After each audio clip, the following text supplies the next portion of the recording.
पाना मैं भाई जी जाओ चलो जड़ा 20 रुपया कर रहा है भाई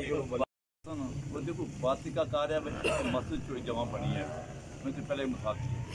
बाप मोला दास डबरियो कुन्नियां गिंदा क्या थी उस ऐसी मारे वाल साहब की भी गल करना है एक मुठ रोज नहीं पानी एक मुठ 7 दे 7 मुठा कितना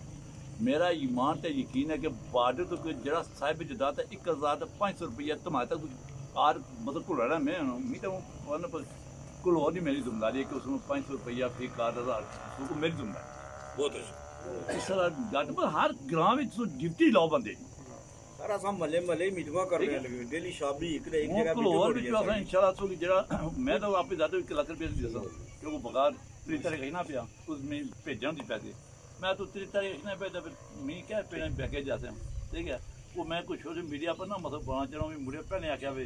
असल घरों तो पता घरों 2 प्रोजेक्ट अस शुरू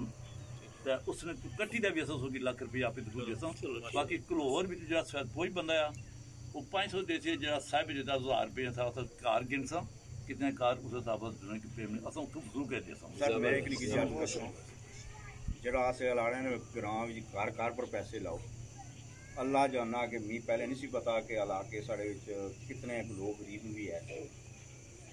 इलैक्शन होए इस तो बाद घर घर जाना इधर उधर बंदे को मिलना शुरू किया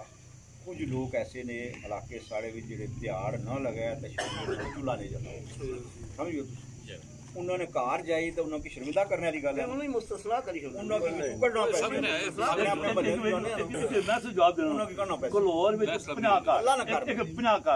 पंजाब 10,000 पोर्शन उन्हें सही यूनिट देन बिल्कुल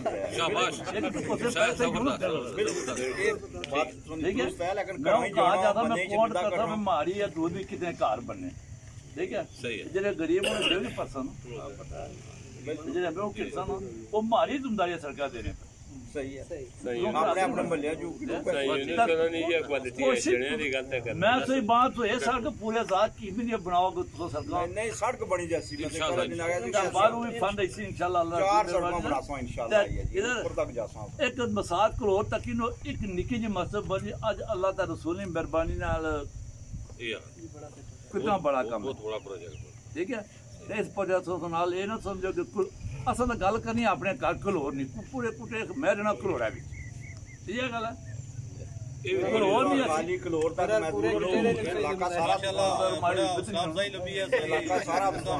घलोर जनाब की मैं कल मीटर बुला सा वो पैसे गुनो कट्ठे कर सा उन्हें क्या पाई दियो घर गिरी ना दूसरी कौन जनाब की लती